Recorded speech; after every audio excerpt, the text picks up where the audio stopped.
السلام programme right کے ساتھ میں ہوں علی ممتاز۔ آج کا ایک خصوصی پروگرام ہے جو ہم آپ کی خدمت میں پیش کر رہے ہیں، واقعہ کربلا۔ آج کے پروگرام میں ہم اس پر روشنی ڈالیں گے اور ہماری موجودہ صورتحال، ہمارا معاشرہ، اسلامی دنیا کہاں پر کھڑی ہے، اور واقعہ کربلا کی روشنی میں ہم کس طرح سے اپنی زندگی کو بہتر بنا سکتے ہیں، بہتر انسان بن سکتے ہیں، اور تاریخ انسانی کی عظیم قربانیوں کو یاد کرتے ہوئے ہم اپنی زندگی کو کیسے بہتر بنا سکتے ہیں۔ اور جو فلسفہ ہے کربلا کا، جو فلسفہ ہے شہادت کا، اس کو ہم آج کے پروگرام میں اپنے معزز مہمانوں کے ساتھ ڈسکس کریں گے۔ ہمیں آج کے پروگرام میں، ہمارے اس خصوصی پروگرام میں ہمیں جوائن کیا ہے علامہ ضیاء اللہ شاہ بخاری صاحب نے۔ علامہ صاحب کو بہت بہت شکریہ کہ آپ نے ہمیں جوائن کیا۔ ہمیں جوائن کیا ہے ڈاکٹر علی وقار قادری صاحب نے۔ آپ کو بہت بہت شکریہ کہ آپ نے آج کے پروگرام کے جوائن کیا میرے وقت۔ علامہ ضیاء اللہ شاہ بخاری صاحب گفتگو کا آغاز آپ سے کرتے ہیں، اور جیسا کہ میں نے مختصر پروگرام کے ابتدائیے میں کہا، اور میں نے ابتدائیے کو مختصر بھی اسی وجہ سے رکھا کیونکہ ہم آپ سے سننا چاہتے ہیں کہ آپ ہمیں بتائیں اور ہمارے دیکھنے والے سننے والوں تک جو میسج کوئی پہنچے، جو فلسفہ ہے اس کو ہم سمجھیں، جو کلیئرٹی ہے وہ ہمیں ملے۔ جن ہم تقسیم، جس طرح کی ڈویژنز میں ہم پڑے ہوئے ہیں، جس طرح سے ہم تقسیم ہوئے ہوئے نظر آتے ہیں، اس تقسیم کو ہم کم کریں، ختم کریں۔ جی علامہ صاحب۔ الحمدللہ رب العالمین والصلاة والسلام علی سید المرسلین وعلی آلہ وصحبہ اجمعین، اما بعد، فاعوذ باللہ من الشیطان الرجیم، بسم اللہ الرحمن الرحیم، رب اشرح لی صدری ویسر لی امری واحلل عقدۃ من لسانی یفقہوا قولی۔ میرے پیارے بھائی جناب علی ممتاز صاحب، میں آپ کا اور آپ کے ادارہ نیوز ون کا انتہائی شکر گزار ہوں کہ آپ نے مجھے اس اہم پروگرام میں، جو پروگرام انتہائی روح پرور ہے، اس میں شریک ہونے کا یہ اعزاز بخشا۔ یقیناً سیدنا امام حسین رضی اللہ تعالیٰ عنہ و علیہ السلام، ان کی باتیں کرنا اور ان کی عظیم شہادت، اس پر گفتگو کرنا، پھر اس کے جو مقاصد ہیں، اعلیٰ پاکیزہ اہداف ہیں، حکمت ہے، فلسفہ ہے، اس کو زیر بحث لانا، میں سمجھتا ہوں یہ اتنا روح پرور، ایمان افروز، بصیرت آمیز یہ کام ہے۔ اور جو زندگی کی گھڑیاں، لمحات آپ کا ذکر خیر کرتے ہوئے، آپ کی باتیں کرتے سنتے ہوئے مسلمان کی زندگی کا حصہ صرف ہو جاتا ہے، کٹ جاتا ہے، وہ بلا شبہ زندگی کا حاصل اور سرمایہ بن جاتا ہے۔ شاعر نے بلا شبہ اسی حوالے سے ہمارے دل کے جذبات کی صحیح ترجمانی کرتے ہوئے کہا تھا کہ جب انہیں یاد کر لیا تو صبح مہک مہک اٹھی، جب ان کا غم جگا لیا تو رات مچل مچل گئی۔ سیدنا امام حسین علیہ السلام رضی اللہ تعالیٰ عنہ، ان کی جو شہادت ہے، کربلا میں آپ کی تشریف آوری ہے، اس کا ایک پس منظر ہے۔ بلا شبہ نبی کریم علیہ الصلاۃ والسلام نے پہلے تو حضرت امام حسین کے بارے میں یہ ارشاد فرمایا کہ یہ میرے بیٹے ہیں، میں ان سے محبت کرتا ہوں، اللہ آپ بھی ان سے محبت فرمائیں، اور فرمایا جو ان سے محبت کرے آپ اس سے بھی محبت فرمائیں، اور یہ بھی فرمایا کہ حسین منی وانا من حسین، حسین مجھ سے ہے، میں حسین سے ہوں۔ یہاں آپ نے ایک بات واضح کر دی کہ میں کل ہوں، منی میں جب یہ فرمایا میں نانا جان ہوں، یہ میرے نواسہ ہیں، میں بابا ہوں، یہ میرے بیٹے اور فرزند ہیں۔ اسی طرح یہ فرمایا کہ میں اگر پھول ہوں تو میرا حسین میری خوشبو ہے، میں چاند ہوں تو میرا حسین میری چاندنی اور میری روشنی ہے۔ جو آگے فرمایا وَأَنَا مِنْ حسین، میں حسین سے ہوں، تو یہاں من للبیان ہے عربی گرامر کے لحاظ سے۔ آقا نے یہ فرمایا کہ اگر تم نے کسی موقع پر، کسی زندگی کے موڑ پر مجھے دیکھنا ہو، میری بات سمجھنی ہو، میرا موقف، میری رائے جاننا ہو، تو تم نے امام حسین کو دیکھ لینا ہے۔ جو حسین کہہ رہے ہوں گے وہ میرا موقف ہی بیان کر رہے ہوں گے۔ تو گویا کربلا میں جو امام حسین کا موقف تھا، یہ سرور کائنات جناب محمد مصطفیٰ احمد مجتبیٰ صلی اللہ علیہ وسلم کی اس حدیث کے پیش نظر وہ دین کا موقف تھا۔ آقا نے غدیر خم پر جو ارشاد فرمایا صحیح مسلم کے اندر، اور اسی طرح مجمع الزوائد، یہ دو بڑی کتابیں حدیث پاک کی، صحیح مسلم میں آپ فرماتے ہیں انا تارک فیکم ثقلین، میں تم میں بڑی باحثیت، بڑی وزنی دو حقیقتیں چھوڑے جا رہا ہوں، ہدایت کے لیے، روشنی کے لیے۔ فرمایا اولہما کتاب اللہ، پہلی اللہ کی کتاب ہے، فی الہدا والنور، جس میں اللہ کی ہدایت رہنمائی موجود ہے، تمہارے لیے رہبری موجود ہے، اور اس طرح نور اللہ کا نور ہے، روشنی ہے، ہدایت ہے۔ دوسرا فرمایا کہ اس کے معانی مطالب کو سمجھنے کے لیے میں تمہیں جو دوسری بڑی باحیثیت حقیقت چھوڑے جا رہا ہوں، فرمایا وہ میرے اہل بیت ہیں، میری اطرت ہے۔ اور مجموع الزوائد کے اندر الفاظ اس طرح کہ انی تارک فیکم خلیفتین، میں اپنے دو نائب چھوڑ کے جا رہا ہوں، ایک اللہ کی کتاب اور دوسری میری اطرت ہے۔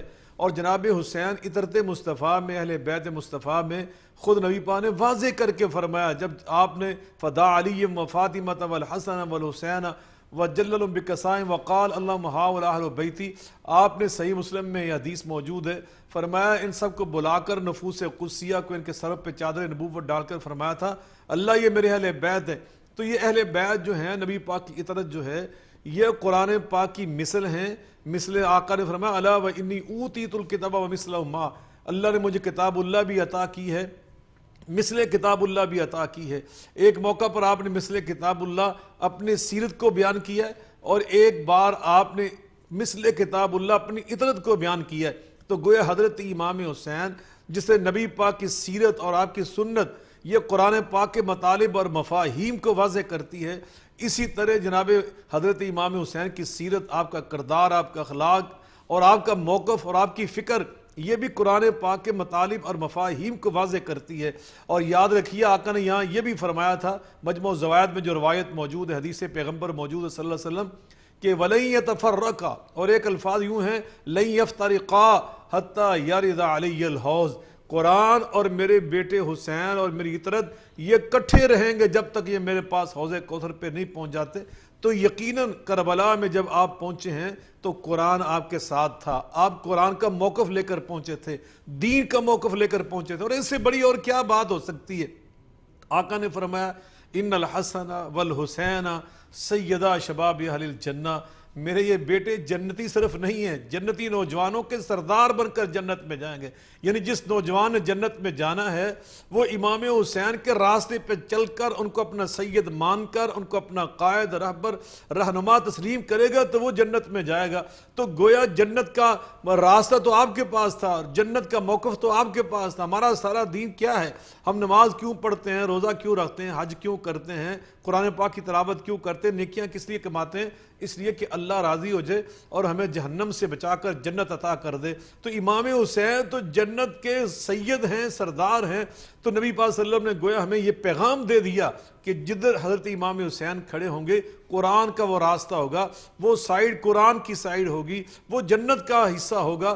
تو آپ نے ہمیں جنت کی طرف بلایا۔ آج ہمیں نبی پاک علیہ الصلوۃ والسلام کے اس فرزند اور بیٹے کا جو کردار ہے کربلا میں، اس سے اسباق سیکھنے ہیں۔ مجھے یہاں پر پاکستان کی ایک بڑی نامور علمی شخصیت یاد آ رہی ہے جن کا نام تھا حضرت مولانا سید محمد دو غزنوی رحمۃ اللہ علیہ، جو پاکستان کی پہلی اسمبلی کے ممبر بھی تھے اور بہت علمی دنیا کا ایک بڑا نام تھا۔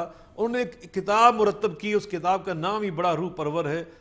وہ لکھا ہے انہوں نے کتاب کا ٹائٹل اسوہ امام حسین علیہ السلام۔ ہم نے اسوہ نبویہ تو سنا ہے، اسوہ امام حسین علیہ السلام یہ اس کتاب کا ٹائٹل ہے کہ حضرت امام حسین کا کردار ہمارے لیے اسوہ حسن ہے، ہمارے لیے بہترین نمونہ ہے۔ تو آپ نے سب سے پہلے وہاں ہمیں جو پیغام دیا ہے وہ ہے اخلاص اور للہیت کا۔ قل ان صلاتی ونسکی ومحیای ومماتی للہ رب العالمین لا شریک لہ وبذالک امرت وانا اول المسلمین، میری زندگی کا مقصد تیرے دین کی سرفرازی، میں اسی لیے مسلمان، میں اسی لیے نمازی۔ اور دوسرا آپ نے ہمیں جو وہاں پر پیغام دیا ہے اور آپ کی شہادت کا جو دوسرا ایک بڑا مقصد ہے اور ہدف ہے اور ہمارے لیے درس اور نمونہ اور ہمارے لیے ایک بہت بڑی بصیرت اور حکمت ہے، اور ہمیں ایک بہت بڑا درس دیا گیا، وہ یہ تھا اتباع مصطفیٰ، اتباع شریعت مصطفیٰ، نبی پاک صلی اللہ علیہ وسلم کی شریعت کو بالا دست کرنا اور آپ کے نقش قدم پر چلنا، آپ کے اسوہ حسنہ کو اپنانا۔ اور تیسری بات استقامت علی الدین، ان الذین قالوا ربنا اللہ ثم استقاموا فلا خوف علیہم ولا هم یحزنون، وہ اللہ کے دین پہ قائم ہو گئے اور استقامت کے پہاڑ بن گئے، پھر دنیا کی کوئی طاقت اور کوئی خوف، کوئی ان کو وہاں سے نہ ہٹا سکا نہ کوئی لالچ ان کے قدموں میں رکاوٹ بن سکا. جس طرح شاعر نے کہا تھا صداقت بیان کرنے سے مومن رک نہیں سکتا, اتر سکتا ہے سر خوددار کا مگر جھک نہیں سکتا. اور تیسری بات آپ نے یہ واضح کر دی کہ یہ جو جیت اور فتح اور شکست اور ناکامی اور کامیابی کے معیار ہم نے بنائے ہوئے ہیں, یہ حقیقی معیار نہیں ہے. اصل حقیقت کامیابی کی یہ ہے, اصل ناکامی یہ ہے جو اللہ اور رسول نے پیمانے ہمیں عطا کیے. اور وہ پیمانے کیا ہیں؟ جس طرح علامہ اقبال رحمۃ اللہ علیہ نے فرمایا تھا, نہ تخت و تاج میں, اس وقت تخت و تاج دشمن کے پاس تھا, یزید کے پاس تھا, عمر بن سعد بن ابی وقاص کے پاس تھا رضی اللہ عنہ, صحابی رسول کے بیٹا ہے یہ بدبخت عمر جو ہے, اور عبید اللہ بن زیاد اور شمر, ان بدبختوں کے پاس تھا اقتدار. لیکن ادھر اقتدار نہیں ہے. لیکن فرق کیا علامہ اقبال فرماتے ہیں, نہ تخت و تاج میں نہ لشکر و سپاہ میں ہے, جو بات مرد کلندر کی بارگاہ میں ہے, صنم کدہ ہے جہاں اور مرد حق ہے خلیل, یہی وہ نقطہ ہے جو پوشیدہ لا الہ میں ہے.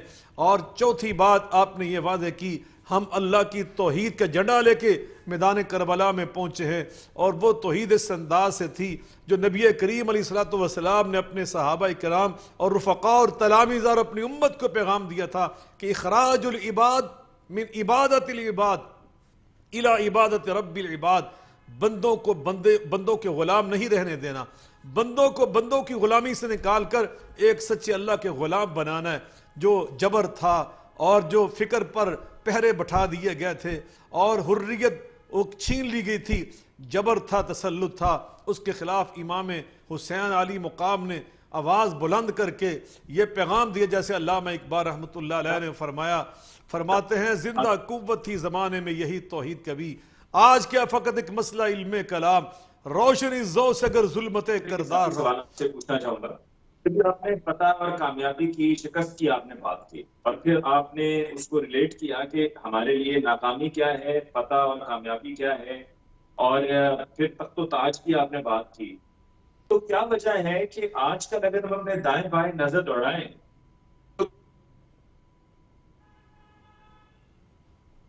کہ شام سے لے کے رات تک اور پھر صبح ہو جاتی ہے کہ اسی جستجو میں سارا وقت صرف ہو جاتا ہے, لیکن جو اس کے اصل صحیح معنی ہیں, اصل کامیابی کے, فتح کے یا شکست کے, ہم اس سے دور ہیں. بلا شبہ آپ نے بہت خوبصورت بات کی طرف متوجہ کیا.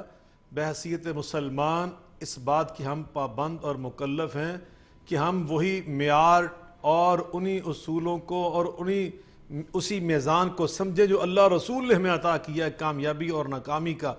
اللہ اور رسول کے نزدیک کامیابی کیا ہے؟ صحابہ کرام کے کتنے واقعات ہیں کہ وہ شہید ہو رہے تھے, زمین پہ گر رہے تھے زخمی حالت میں, اور زبان سے کہہ رہے تھے فزت ورب الکعبہ, مجھے کعبے کے رب کی قسم ہے میں جان کی بازی لگا کر میں کامیابیاں پا رہا ہوں. تو یقیناً الحمدللہ آج بھی اللہ کے فضل و رحمت کے ساتھ دنیا کے اندر پاک فوج ہمارا ایک ایسا ادارہ ہے کہ جس کے ایک ایک سپاہی اور ایک ایک فوجی اسی جذبے کے ساتھ, جن کا نصب العین یہ ایمان, تقوی, جہاد فی سبیل اللہ, وہ اللہ کی سر بلندی, اللہ کے دین کی سر بلندی کے لیے اور ایک اسلامی مسلمان ریاست کے تحفظ کے لیے اسی جذبے کے ساتھ کھڑا ہے جو حسینی جذبہ ہے, جو آپ کے رفقاء کرام کے جذبہ ہے. اور وہ جذبہ کیا تھا کہ ہم یہ صرف دنیا داری کی خاطر یہ سارا کچھ نہیں کرتے. والذین جاہدوا فینا لنہدینہم سبلنا وان اللہ لمع المحسنین. فرمایا کہ ہم تو مدد ان کی کرتے ہیں جو اللہ کے لیے اللہ کے راستے میں نکلتے ہیں.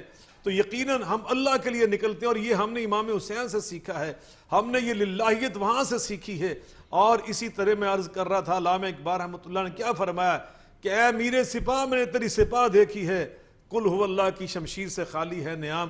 آج ہمیں قل هو اللہ کا جو عقیدہ امام حسین اور ان کے نانا جان اور ان کے رفقاء کرام نے, صحابہ کرام اہل بیت اطہار نے ہمیں قربانیاں دے کر, بہت بے شمار قربانیاں دے کر, جد و جہد کر کے ہم تک پہنچایا. ہم اس عقیدے کی قدر و قیمت کو سمجھیں, ہم اس کی نعمت کو سمجھیں کہ کتنی بڑی نعمت ہے. اور آج اسی نعرے پر, آج اسی عقیدے پر اللہ کے فضل و کرم سے دنیا کا یہ بہترین ملک پاکستان کا مطلب کیا لا الہ الا اللہ اسی نعرے کی برکت سے مارز وجود میں آیا ہے. تو آج ہم نے اسی حسینی جذبے کے ساتھ اس کو سنبھالنا ہے اور ہم نے اس کی قدر کرنی ہے. اور حضرت امام حسین نے یہ اپنی نور بصیرت سے نبی پاک نے جس کے بارے میں فرمایا اتقوا فراست المؤمن فإنه ينظر بنور اللہ، مومن نور اللہ کے نور کی بصیرت کے ساتھ دیکھتا ہے، آنے والے حالات کے ادراک و احساس پہلے کرتا ہے. تو آپ نے جو ادراک و احساس فرمایا وہ یہ تھا کہ یزیدی طرز حکومت یہ امت کی صفوں میں انتشار پیدا کر دے گا، یہ خلفشار پیدا کر دے گا، اسلامی معاشرے کے اندر اضمحلال اور کمزوری پیدا کر دے گا، قتل و غارت کا بازار گرم ہو جائے گا. یہ آپ نے اس کا ادراک و احساس فرمایا. اور پھر بعد میں صرف 1.5-2 سال کے اندر امت نے دیکھ لیا اپنی آنکھوں سے، انسانیت نے دیکھ لیا اپنی آنکھوں سے کہ 5000 صحابی رسول حضرت سلمان خزائی رضی اللہ تعالیٰ عنہ کی قیادت میں عراق سے لوگ کھڑے ہوئے، اور اسی طرح پھر مدینہ منورہ میں صحابہ کرام اور تابعین اسی طرز حکومت سے بیزار ہو کے کھڑے ہوئے، اور حرہ کا اتنا شدید ترین قسم کا اسلامی تاریخ کا واقعہ رونما ہوا. پھر اس کے بعد اہل مکہ نے حضرت عبداللہ ابن زبیر رضی اللہ تعالیٰ عنہ کی قیادت میں اسی حکومت سے بیزاری کا جب اظہار کیا، اور پھر انہوں نے وہاں پر بیت اللہ کی بے حرمتی کی یزیدی فوج نے. تو یقیناً یہ وہ چیزیں ہیں. آج ہمیں ضرورت اس بات کی ہے ہم حسینی مقصد کو سمجھے کہ امت کی صفوں میں اتحاد ہو، یہ متحد ہو. آج پاکستانی قوم کو خاص طور پر اس سبق کو یاد کرنے کی ضرورت ہے کہ یہ 24 کروڑ عوام یہ اپنی صفوں میں اتحاد پیدا کریں. فکری جنگ کا دور ہے، پھر جنریشن وار سے ہم گزر رہے ہیں. ہم نے سوشل میڈیا کے اوپر جو پھیلائی جاتی ہیں افواہیں اور اس طرح کی بے بنیاد خبریں، ان کو بالکل نظر انداز کر کے امت کو مذہبی طور پر، نظریاتی طور پر، ہر لحاظ سے ہم نے متحد رکھنا ہے، اور اپنے جو دفاعی ادارے ہیں ان کے پشتیبان بن کے ان کے ہاتھ مضبوط کرنے ہیں. اور ہم نے دشمن کو اور باطل کو یہ پیغام دینا ہے کہ یہ وہی لوگ ہیں جو حضرت امام حسین کی جہاں محبت کے وارث ہیں، آپ کی عقیدت کے وارث ہیں، وہاں آپ کی بصیرت کے وارث بھی ہیں.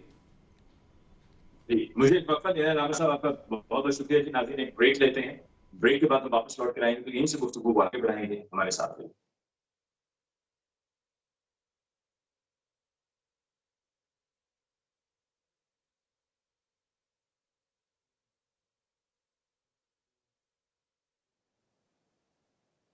ناظرین بریک کے بعد اس وقت آپ کہتے ہیں شامدی وقت سے پہلے آپ علامہ صاحب کی گفتگو سن رہے تھے. اب گفتگو کو مزید آگے بڑھاتے ہوئے ہمیں آج کے پروگرام میں یہ خصوصی پروگرام ہے جو آپ کی خدمت میں پیش کر رہے ہیں. ہمارے ساتھ ڈاکٹر علی وقار صاحب بھی موجود ہیں. ڈاکٹر علی وقار قادری صاحب. ڈاکٹر صاحب آپ کا بہت بہت شکریہ. وقت سے پہلے آپ نے علامہ صاحب کی گفتگو سنی. میں چاہوں گا کہ ہر عام آدمی تک ہمارا جو پیغام ہے یا جو فلسفہ ہے اس کو ہم واضح طریقے سے پیش کر سکیں. تو جو ہماری موجودہ ہماری روزمرہ کی زندگی ہے، جو ہمارے حالات و واقعات ہیں، چاہے پاکستان کے ہیں یا امت مسلمہ کے ہیں آن دا ہول، اس کی روشنی میں گفتگو کرتے ہوئے اس فلسفے کو بیان کیجیے گا. بسم اللہ الرحمن الرحیم. بہت شکریہ علی ممتاز صاحب. دیکھیے سر، جو ایک بڑا بنیادی نقطہ ہے نا جو ہم سب کو سمجھنے کی ضرورت ہے، اور خاص طور پہ اس محرم الحرام اور شہادت امام علی مقام امام حسین علیہ السلام کے تناظر میں، وہ کامیابی اور ناکامی کا معیار ہے. جب جس قوم کا، جس امت کا، جس فرد کا اور جس معاشرے کا معیارات جب بدل جاتے ہیں نا تو چیزیں درست سمت میں بھی جائیں تو وہ غلط نتائج پیدا کرتی ہیں. غلام قوم بیسیکلی، ہم آزاد تو ہو گئے ہیں لیکن ہم ابھی تک حقیقی طور پہ تو غلام ہیں. ذہنی غلامی بھی ہے، اور پھر غلامی کی ایکچولی بھی کئی صورتیں ہیں. سیاسی غلامی بھی ہے، جاگیردارانہ نظام بھی ہے، یہ سب کچھ ہے. لیکن چلے ہم ان کو چھوڑتے ہوئے ہم صرف فکری جو انٹلیکچوئل اسپیکٹ ہے اس پر بات کرتے ہیں. معیارات کا درست ہونا بڑا ضروری ہے. مثلا آپ دیکھیں نا، آپ نے کسی کو 1 کلو کوئی شے دینی ہے اور آپ وہ 1 کلو کا ایک رکھتے ہیں لوہے کا، وہ بنا ہوا جو ایک سٹینڈرڈ ہے، بینچ مارک ہے. اگر آپ اس بینچ مارک کو ہی خراب کر دیں گے تو آپ چاہے ادھر سبزی تولیں، دودھ رکھیں، مطلب چینی رکھیں، چاول رکھیں، جو بھی رکھیں گے وہ خراب تلے گا. کیوں تلے گا؟ چونکہ آپ نے معیار کو خراب کر دیا ہے. تو ہمارے ہاں کامیابی اور ناکامی کا معیار ختم ہو گیا ہے. اس کے اندر دین کی دوری بھی ہے جو ختم ہو گیا ہے، اس کے اندر مادیت بھی ہے، اور اس کے اندر عدل و انصاف کا جو ہمارے معاشرے میں حال ہے وہ بھی ہے. جس کو جو میسر آتا ہے وہ اسی وقت لینے کی کرتا ہے، نہ وہ صحیح دیکھتا ہے، نہ غلط دیکھتا ہے، نہ حلال دیکھتا ہے، نہ حرام دیکھتا ہے. اصل معیار کیا ہونا چاہیے کامیابی اور ناکامی کا؟ وہ یہ ہے کہ اگر آپ صحیح رستے پر ہیں، حق کے ساتھ ہیں تو آپ کامیاب ہیں. یہ ہے امام حسین کا پیغام. اگر آپ حق ہی کامیابی ہے، یہ ہے امام حسین کا پیغام۔ اب ہمارے ہاں کیا ہے؟ ہمارے ہاں یہ ہے کہ ہمیں کامیابی اور ناکامی نتائج کے ساتھ جوڑ کے رکھی ہے۔ اگر نتیجہ آپ کی فیور میں ہے تو آپ کامیاب ہیں، یہ ڈیفینیشن ہے، اور اگر نتیجہ آپ کی فیور میں نہیں ہے تو آپ ناکام ہیں۔ ڈاکٹر علی بکر قادری صاحب، قضا کلام کے لیے معذرت، آپ نے بڑا اہم نقطہ چونکہ اٹھایا ہے، تو میں یہاں پر ایک اضافی سوال آپ میں چاہ رہا تھا کہ آپ اس میں شامل کر لیں اپنے جواب میں۔ آپ نے بھی حق کی بات کی ہے، اگر حق کے حصول کے لیے کسی کو اپنی زندگی گنوانی پڑے یا زندگی کو داؤ پہ لگانا پڑے، تو کیا اس حق کے حصول کے لیے اس نہج تک جانا مناسب ہے؟ جی ہاں، دیکھیں دو رستے ہیں آپ کے پاس، ہمیشہ سے دو رستے اسلام نے بتائے ہیں اور ہیومن سائیکالوجی نے بتائے ہیں، اور جو انٹرنیشنل جو ہمارے پاس تھیریز ہیں انہوں نے بتائے ہیں۔ ایک رستہ ہوتا ہے راہ رخصت۔ آپ دیکھ رہے ہیں گلی میں آپ کے گھر کے باہر کسی کے ساتھ ظلم ہو رہا ہے، جبر ہو رہا ہے، زیادتی ہو رہی ہے، اور آپ کے ساتھ چونکہ نہیں ہو رہی، لہٰذا آپ اپنے آپ کو سیف رکھیں اور آپ سمجھیں کہ آپ کی کیپیسٹی نہیں ہے کہ آپ اس کو جا کے روک سکیں، تو آپ اپنے گھر میں اپنے آپ کو محفوظ رکھیں۔ اس کو راہ رخصت کہتے ہیں، اس کی بھی اجازت ہے، لیکن یہ سب سے چھوٹا درجہ ہے۔ ذالک اضعف الایمان، صحیح مسلم میں ہے کہ یہ ایمان کا سب سے ضعیف ترین درجہ، اضعف الایمان، کمزور ترین درجہ ہے۔ اور دوسرا رستہ ہوتا ہے رائے عزیمت۔ رائے عزیمت میں یہ نہیں دیکھا جاتا کہ آپ کی پوزیشن کیا ہے، آپ کی کیپیسٹی کیا ہے، وہاں صرف یہ دیکھا جاتا ہے کہ آپ حق کے رستے پر ہیں اور سامنے باطل ہے، بس you have to tackle the باطل، آپ نے اس سے پھر ٹکرانا ہی ٹکرانا ہے، پھر آپ کے پاس دوسری آپشن نہیں ہوتی۔ اسلام نے راہ رخصت کی اجازت دی ہے، لیکن سوچئے اگر ہر بندہ ہی راہ رخصت پر چلے تو پھر امر بالمعروف اور نہی عن المنکر کون کرے؟ پھر معاشرے کے اندر یہ تباہی اور بربادی کو کون روکے؟ سب لوگ راہ رخصت پہ چلے، کیا حضرت ابراہیم نے راہ رخصت اختیار کی؟ نہیں کی، آج بھی ابراہیم کا نام زندہ ہے۔ جب سب راہ رخصت پہ چلے تو کیا حضرت موسیٰ نے راہ رخصت اختیار کی؟ نہیں کی، ٹکرا گئے، آج بھی نام زندہ ہے۔ حسین نے بھی راہ رخصت اختیار نہیں کی، بلکہ راہ عزیمت اختیار کی، نام انہی کا زندہ رہتا ہے، تاریخ انہی کو یاد رکھتی ہے، وقت کا دھارا وہی بدلتے ہیں جو راہ عزیمت پر چلتے ہیں، راہ رخصت پر نہیں چلتے۔ تو یہ دیکھیں، اگر آپ کا تقویٰ، آپ کی فکر اتنی ڈٹرمنٹ ہے کہ آپ حق کے لیے ہر شے قربان کرنے کے لیے تیار ہیں، تو آپ کو کوئی روک نہیں رہا۔ یہ آپ پر ڈیپینڈ کرتا ہے کہ آپ کی پوزیشن کیا ہے، آپ کا حق کے لیے سٹانس کیا ہے۔ امام حسین کا حق کے لیے سٹانس یہ تھا۔ دیکھیے ایک اور بات میں یہاں عرض کرتا جاؤں، یہ ساری حق و باطل کی گیم ہے۔ آپ یزید کے کیوں خلاف ہیں یا میں کیوں خلاف ہوں؟ پتہ ہم کیوں خلاف ہیں؟ ہم یزید کے خلاف اس لیے ہم سمجھتے ہیں کہ یزید نے امام حسین کو قتل کیا۔ اب مجھے ایک بات بتائیے، امام حسین یزید کے کیوں خلاف تھے؟ اس وقت تو امام حسین شہید ہی نہیں ہوئے تھے، میدان کربلا برپا ہی نہیں ہوا تھا، کچھ بھی نہیں ہوا تھا، تو وہ کیا تھا جس کی وجہ سے حسین یزید کے خلاف تھے؟ ہم تو اس لیے ہیں کہ اس نے حسین کو مار دیا، حسین تو اس لیے نہیں تھے چونکہ ابھی تک تو حسین شہید نہیں ہوئے تھے علیہ السلام۔ وجہ کیا تھی؟ وہ اصل قدریں تھیں جو اسلام کی قدریں تھیں، جو اسلام کی معاشی قدریں ہیں، جو اسلام کی اخلاقی قدریں ہیں، جو اسلام کی معاشرتی قدریں ہیں، جو حضور علیہ الصلوۃ والسلام لائے، جس کو خلفۂ راشدین نے مضبوط پیا، اور حضرت مولا علی کے بعد پھر ملوکیت نے اس کو کمزور کیا، اور بالآخر یزید نے ان پوری قدروں کو ملیا میٹ کر دیا۔ امام حسین کا اختلاف وہ حق کی قدروں کو زندہ کرنا تھا۔ ہاں، یہ اس کی بدبختی میں اضافہ ہوا کہ اس نے حسین علیہ السلام کو بھی شہید کر دیا، مگر اصل اختلاف یہ نہیں ہے۔ اصل اختلاف یہ ہے کہ وہ اس دین کی قدروں کو پامال کر رہا تھا، اور دین قدروں کا نام ہے۔ ہم نے اب نماز روزے کا نام رکھ لیا دین۔ ہر دین جب آتا ہے تو اس کے اندر کچھ عبادات کا ایک پیراڈائم ہوتا ہی ہوتا ہے۔ اب بدقسمتی یہ ہوئی، جب سے مسلک آئے ہیں، جب سے یہ مسلک کو دین بنا کے پیش کیا گیا ہے، جو چھوٹے چھوٹے گھڑے ہیں ان کو پورا سمندر سمجھنے لگ گیا ہے، اس کے بعد سے کیا ہوا ہے؟ جب آپ کی یہ عبادات کا نظام ہے اس کو دین سمجھنے لگ گیا ہے۔ دین تو پوری قدر کوڈ آف لائف ہوتا ہے، عبادات تو دین کے ایک جزو ہیں۔ تو لہٰذا ہمیں کئی جہتوں سے اپنے معیارات کو درست کرنا ہے۔ سب سے پہلے تو یہ سمجھنا ہے کہ دین کیا ہے، دوسرا پھر یہ سمجھنا ہے کہ حق کیا ہے، تیسرا پھر یہ سمجھنا ہے کہ حق یہ نہیں ہے کہ کامیاب ہو جائیں آپ ظاہری، اور پھر حق کو، چونکہ حق کی جد و جہد نتائج سے بے نیاز ہوتی ہے، یہ ذہن میں رکھیں۔ حق میں کامیابی حق کی نظر میں یہی ہے کہ آپ حق کے ساتھ ہیں، بس آپ جیتتے ہیں یا ہارے ہیں، حق کو اس سے غرض نہیں ہے۔ اگر آپ میرے اس فلسفے سے اختلاف کریں تو مجھے جواب دیجئے، حضرت نوح کو ناکام کہیں گے؟ 950 سال میں 80 یا 81 بندہ آ رہا ہے ان کے پاس۔ حضرت یحییٰ کو ناکام کہیں گے کہ ان کو پکڑ کے آرے سے چیر دیا جا رہا ہے؟ امام حسین کو ناکام کہیں گے؟ نہیں کہہ سکتے، کیونکہ اللہ اور اس کے رسول کی طرف سے جو ہمیں ایک سسٹم ملا ہے اس میں حق اور باطل کی یہ تعریفیں ہیں۔ ڈاکٹر صاحب، آپ تک میری آواز پہنچ رہی؟ جی جی آ رہی ہے۔ جی ڈاکٹر صاحب ایک وقفہ لیتے ہیں، وقفے کے بعد لوٹ کر آئیں گے، یہیں سے بات کو آگے بڑھائیں گے. ناظرین ہمارے ساتھ تھے.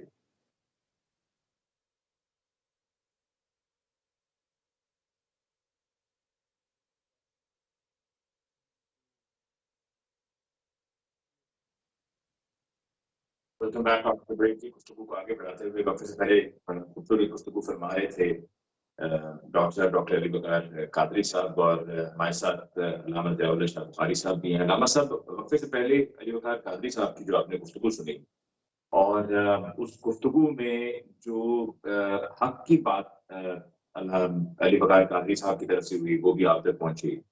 یہ بتائیے، اور ساتھ میں پھر اس پہ کنیکٹ کرتے ہوئے انہوں نے کہا کہ ہم دراصل یہ سوچ کر سمجھ کر بیٹھ جاتے ہیں، یا ہمارا جو کسی کے لیے آواز اٹھانے کا، یا حق کے لیے، حق کے اصول کے لیے کسی کو مدد فراہم کرنے کا، یا اس کی آواز میں آواز ملانے کا جو ہمارے پاس طریقہ کار ہے، جو جس طرح سے ہم اس کو اسیس کرتے ہیں، وہ یہ ہے کہ جی جب تک ہم خود اس میں نہیں ہیں، یا ہم اس سے خود متاثر نہیں ہو رہے ہیں، تو ہمیں اس پر کوئی اعتراض نہیں ہوتا، یا ہم اس سے منہ دوسری طرف موڑ لیتے ہیں، اس کی مدد کرنے کے بجائے اس سے کئی قدم پیچھے چلے جاتے ہیں. تو یہ بتائیے کہ کیا یہ سوچ بھی درست ہے کہ ٹھیک ہے اگر کوئی حق پر ہے، اپنے حق کے لیے آواز اٹھا، کیا آپ اس کے راستے میں رکاوٹ نہ بنیں، پر چونکہ وہ اپنے حق کے لیے آواز اٹھا رہا ہے، آپ کو اپنے حق کے لیے آواز اٹھانی ہے، آپ کو اپنا نفع نقصان سوچنا ہے، آپ کو اپنے اطراف کے حالات کو دیکھنا ہے، تو لہٰذا آپ اس کے راستے میں رکاوٹ نہ بنیں لیکن اس کے مددگار بھی نہ بنیں. نہیں دیکھیں، نبی کریم صلی اللہ علیہ وآلہ وسلم نے ہمیں اس معاملے میں بڑی واضح تعلیم ارشاد فرمائی ہے. آپ فرماتے انصر اخاک ظالمن او مظلومن، اپنے بھائی کی مدد کرو اگر وہ مظلوم ہے تو تب بھی، ظالم ہے تو تب بھی. صحابہ کرام رضوان اللہ تعالی علیہم اجمعین نے بڑی حیرت سے عرض کیا کہ مظلوم اگر ہو ہمارا بھائی، اس کی مدد کرنا، تو ہمیں سمجھ آئی کہ یہ اسلام کی تعلیم ہے کہ ظلم کا خاتمہ کرو اور مظلوم کا ساتھ دو. لیکن اگر وہ ظالم ہے تو پھر اس کی ہم مدد کیسے کریں؟ تو آپ نے فرمایا کہ اس کو ظلم سے منع کرو، اس لیے کہ جو ظلم کا برا انجام جس سے وہ دوچار ہونے والا ہے، اس سے اس کو محفوظ کرنے کی کوشش کرو، یہ اس کی مدد کرنا ہے. تو گویا ہمیں تو اسلام نے ایک بنیادی یہ بھی تعلیم دی ہے کہ ظالم جو ہے اس کو بھی برے انجام سے بچانے کی کوشش کرو. اللہ والے تو ہمیشہ اسی نقطہ نظر سے سوچتے ہیں. حضرت سیدنا امام حسین علیہ السلام کا جو کردار ہے وہ اس حوالے سے ذرا پرکھیں. وہ ظالموں کو ظلم سے روک کر ایک تو مظلوموں کو ان کے ظلم سے بچانا چاہتے تھے، اللہ کی دھرتی کو اور اسلامی ریاست کو، مدینہ جیسی ریاست کو وہ ظلم و ستم اور بے انصافی سے محفوظ رکھنا چاہتے تھے، اور اس کے ساتھ ساتھ وہ خود ظالموں کو بھی برے انجام سے محفوظ دیکھنا چاہتے تھے. دوسری بات نبی کریم علیہ الصلوۃ والسلام نے ہمیں فرمایا کہ من رأى منکم منکرا فلیغیر بیدہ فإن لم یستطع فبلسانہ فإن لم یستطع فبقلبہ وذلک اضعف الایمان.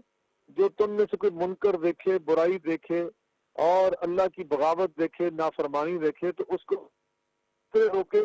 آپ نے 3 دائرہ کار بیان فرمائے. ایک فرمایا کہ ہاتھ سے روکو، اور اگر اس کی استطاعت نہ ہو تو پھر زبان سے روکو. اگر تمہارے پاس اس کی بھی استطاعت نہ ہو تو پھر اس کو دل سے برا جانو. وذالک اضعف الایمان، اور فرمایا یہ کمزور ترین جو ایمان کا حصہ ہے نا وہ یہی ہے. تو یہاں اصل میں آپ نے 3 چیزیں بیان فرمائی ہیں کہ اگر آپ کے پاس طاقت ہے، قوت ہے، صلاحیت ہے، حیثیت ہے ہاتھ سے روکنے کی، ہاتھ سے منع کرنے کی، آپ کے دائرہ کار میں وہ چیز آتی ہے، آپ کی اللہ نے شخصیت، حیثیت ایسی بنائی ہے، تو یقیناً مسلمان اس بات کا مکلف اور پابند ہے کہ وہ ہاتھ سے روکے.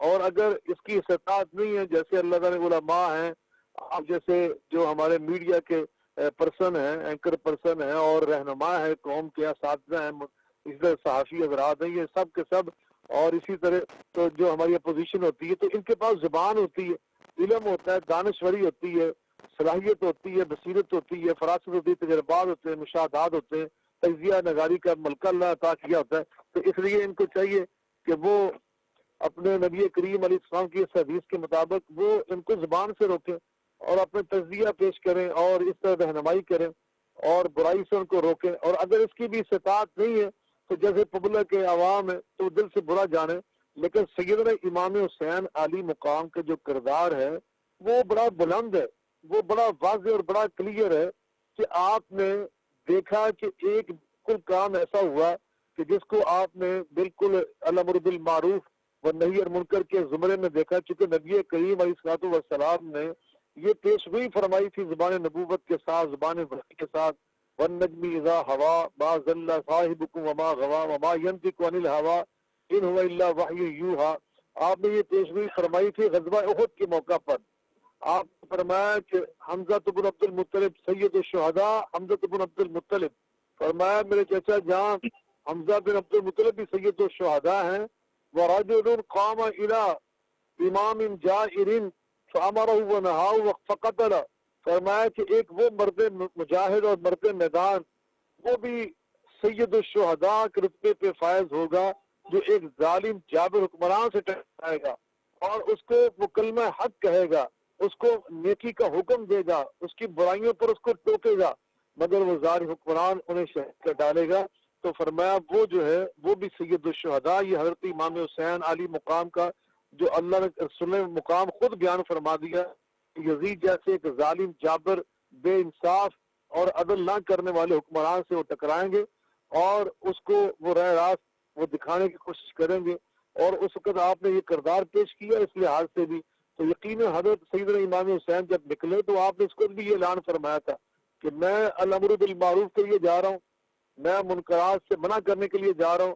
تو یقیناً آپ کا جو یہ طرز عمل تھا، آپ کی جو اللہ نے حیثیت ایسی بنائی تھی کہ آپ کو اللہ تعالیٰ نے ایک بہت عزت و عظمت کا مقام عطا کیا تھا۔ آپ نواسہ رسول تھے، نبی پاک صلی اللہ علیہ وسلم کی صاحبزادی کے لخت جگر تھے، حیدر مرتضیٰ امیر المومنین ان کے صاحبزادے تھے، اور پوری پبلک کے اندر صحابہ کرام کے اندر، تابعین کے اندر، امت مسلمہ کے اندر جو آپ کی محبت عقیدت تھی، آپ اس کا مرجع تھے، سب کی نگاہیں آپ کی طرف تھی۔ تو اس لیے آپ نے اپنی اس حیثیت کے مطابق آپ نے اپنے اس فریضے کو الحمدللہ ادا کرنے کی بھرپور جد و جہد فرمائی، اور اس ضمن میں جو نبی صلی اللہ علیہ وسلم نے ان کو یہ بھی بات سنا رکھی تھی، چونکہ جبریل امین علیہ السلام آئے اور اسی طرح بارش کا جو فرشتہ ہے وہ بھی اللہ کی اجازت سے نبی پاک کی اجازت اور ملاقات کے لیے حاضر ہوا اور یہ خبر دینے آیا۔ ایک تیسرا فرشتہ آقا فرماتے لم یدخل علیہ، جو کبھی میرے پاس اس سے پہلے نہیں آیا تھا، زندگی میں پہلی بار وہ آیا۔ 3 فرشتوں نے نبی پاک صلی اللہ علیہ وسلم کی خدمت میں الگ الگ اوقات میں حاضر ہو کر یہ آپ کو اطلاع دے رکھی تھی کہ آپ کا یہ بیٹا، آپ کا یہ فرزند، ان ابنک سیقتل بشط الفرات، یہ فرات کے کنارے شہید کر دیے جائیں گے۔ نبی کریم علیہ الصلوۃ والسلام روتے رہے آپ کی شہادت کی خبر سن کر۔ تو یقیناً یہ شہادت کی جو بشارت تھی اور خبر اور اطلاع تھی، اور پھر یہ بھی کہ وہ فرات کے کنارے پر شہید ہوں گے، یہ سب نبی کریم علیہ الصلوۃ والسلام کے علم میں تھی، اور یہ آپ نے اہل بیت طہار کو بتا رکھی تھی۔ بلکہ حضرت سیدہ ام المؤمنین ام سلمہ رضی اللہ تعالیٰ عنہ کے نبی صلی اللہ علیہ وسلم گھر تشریف فرما تھے، جب آپ کے سینہ اطہر پر، سینہ نبوت پر جناب سیدنا امام حسین علیہ السلام پھیر رہے تھے، تو فرشتے نے آ کے کہا اتحبہ، آپ اس بیٹے سے محبت کرتے ہیں؟ میرے آقا نے فرمایا نعم، ہاں میں بہت زیادہ محبت کرتا ہوں۔ تو انہوں نے کہا کہ آپ کا یہ بیٹا یہ فرات کے کنارے کربلا کے میدان میں شہید کر دیے جائیں گے، اور اگر آپ پسند کریں اور اس کی خوشبو، اس مٹی کی خوشبو سونگنا چاہیں تو میں آپ کو وہاں کی مٹی پیش کر سکتا ہوں۔ تو آپ نے فرمایا کہ ہاں، ہمارے پاس اب چونکہ کم رہ گیا تو آپ سے اجازت لینا ہوگی۔ آپ کا بہت بہت شکریہ کہ آپ نے ہمیں جوائن کیا۔ ڈاکٹر علی وقار بخاری صاحب، آپ سے گفتگو کو کہ کم کرنے کا موقع ملا، تو لہٰذا ہم آپ سے ریکویسٹ کریں گے کہ آپ ہمیں اگلے پروگرام میں بھی جوائن کریں۔ ناظرین، آج کا ہمارا یہ خصوصی پروگرام، اس کا وقت بس اتنا ہی۔ کل کے پروگرام میں، کل ایک اور خصوصی پروگرام آپ کی خدمت میں پیش کریں گے، اس میں مزید بات ہوگی اس عظیم قربانی، انسانی قربانی کے حوالے سے، جس کی دنیا میں کہیں پر مثال نہیں ملتی۔ کل کے پروگرام میں بھی ہمیں ضرور جوائن کیجیے گا۔ مجھے علی ممتاز کو آج کے پروگرام سے دیجیے اجازت۔